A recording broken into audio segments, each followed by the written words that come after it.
और मेरी दुआ है कि तुम इतने नंबर हासिल करो कि पिछले तमाम रिकॉर्ड टूट जाए। सर, गांव से 4 किलोमीटर दूर 2 लड़कियों की लाशें नहर से मिली हैं। क्या आप में से कोई उसे पहचानता है? मैं पहचानती हूँ उस आदमी को। पहली बार किसी ने खान बदरुद्दीन के गिरेबान में हाथ डाला है। क्या जरूरत है तुझे बड़े मजमे में खान मजीद के खिलाफ गवाही देने की? कल खान मजीद से जाकर हवालात में ना मिलने। तुम अब्बास अली की उस बेटी से बदला लेने की बात करते हो जिसने वो काम किया है जो मैं नहीं कर सका। बदरुद्दीन जैसे खोचल आदमी का भाई होकर तुमने ये शिकार मारने का तरीका क्यों इख्तियार किया?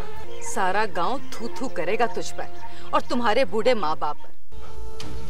अरे 2-4 बदमाशों का कत्ल करके जेल जाता तो मुझे फख्र होता, मैं गांव में सर उठाकर चलता।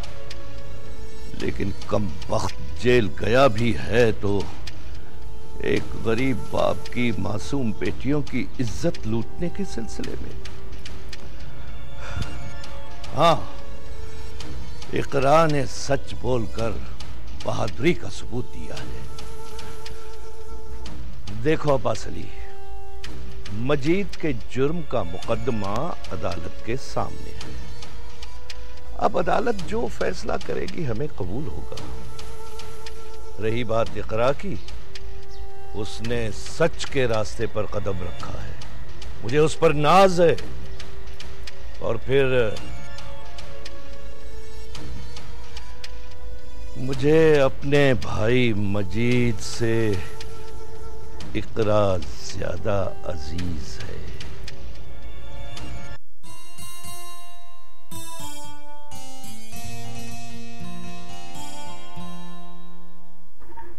ये घबराने वाली कोई बात नहीं। ये अदालतें और थाने की कार्रवाइयां हैं, कायदे और कानून के मुताबिक होती रहती। मुझे तो इकरा की फिक्र हो रही है। वो इन सब बातों से वाकिफ नहीं, कहीं वो घबरा ही ना जाए। इकरा की तुम फिक्र ना करो, वो बड़ी हिम्मत वाली थी है। अगर घबराने वाली होती तो इतनी जुर्रत से सब लोगों के सामने मजीद का नाम ना लेती। और फिर इकरा ने अगर सच बोलने का इरादा कर लिया है तो उसे ये नेकी करने दो, अल्लाह उसका निगहबान है। बदरुद्दीन कहीं इस बात का बुरा ना मान जाए। अगर उसने बुरा मानना होता तो कोई कदम उठाता। मेरा ख्याल है कि उसने भी इस बात को मान लिया है कि बुरे आदमी को बुरे काम की सजा जरूर मिलनी चाहिए। बदरुद्दीन ऐसा आदमी तो नहीं है मास्टर साहब। कभी कभी अल्लाह ताला बुरे आदमियों को भी नेकी की तौफीक दे देता है। और फिर ये सब ठीक काम शायद वो इसलिए कर रहा हो कि वो लोगों की नजरों में अच्छा बनना चाहता हो। और फिर इलेक्शन भी तो नजदीक आ गए। अल्लाह करे ऐसा ही हो। मगर कभी भी पत्थर में फूल नहीं खिलता मास्टर साहब।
अम्मा।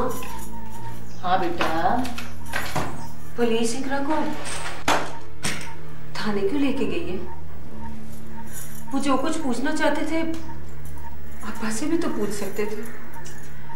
जो कुछ गूंगे की बेटियों के साथ हुआ उसकी गवाह इकरा है, तेरा अब्बा नहीं। लेकिन वो उससे पूछेंगे क्या? उसने सारी बातें तो बता दी थी। बात अभी खत्म नहीं हुई ईमान। सुना है कि इकरा को अदालत जाके गवाही देनी होगी।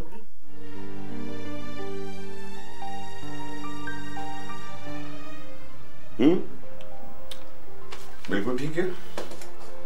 अब ऐसा कीजिए कि यहाँ नीचे दस्तखत कर दें। या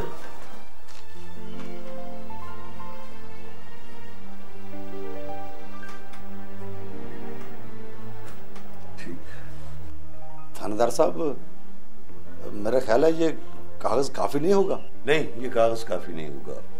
इकरा को अदालत जाकर गवाही देना होगा। अदालत? लेकिन थानेदार साहब, इसमें फिक्र वाली कोई बात नहीं। गांव से एक सिपाही इकरा के साथ अदालत जाएगा। मेरा मतलब था, इकरा ने कभी इससे पहले थाना अदालत देखी नहीं है ना, कहीं बच्ची है घबरा ना जाए। नहीं, इसमें घबराने वाली कोई बात नहीं है। इकरा ने इतनी जुर्रत करके खान मजीद की निशानदेही की है और फिर एक गरीब बाप की बेटियों के कातिल को सजा दिलवाई। और देखो, इस पूरे गांव में किसी में इतनी जुर्रत नहीं है कि वो जुल्म के खिलाफ आवाज उठा सके। और फिर माशाल्लाह इकरा ने इतनी जुर्रत की है और मुझे पूरा यकीन है कि इकरा इसी जुर्रत का मुजाहरा करते हुए अदालत में गवाही देगी और खान मजीद को सजा जरूर दिलवाएगी। आप फिक्र ना करें थानेदार साहब, मैं आपसे वादा करती हूँ कि मैं अदालत जाकर गवाही जरूर दूंगी। गुड, बिल्कुल ठीक कहा तुमने। जालिम को उसके जुल्म की सजा जरूर मिलनी चाहिए।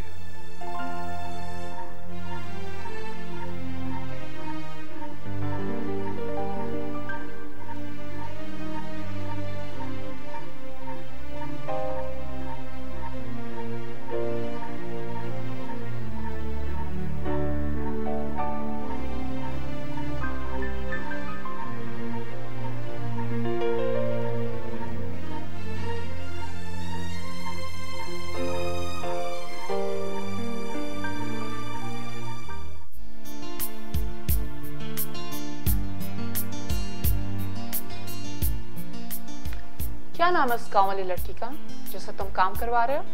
ईमान। ओह, ईमान, नाइस, कूल।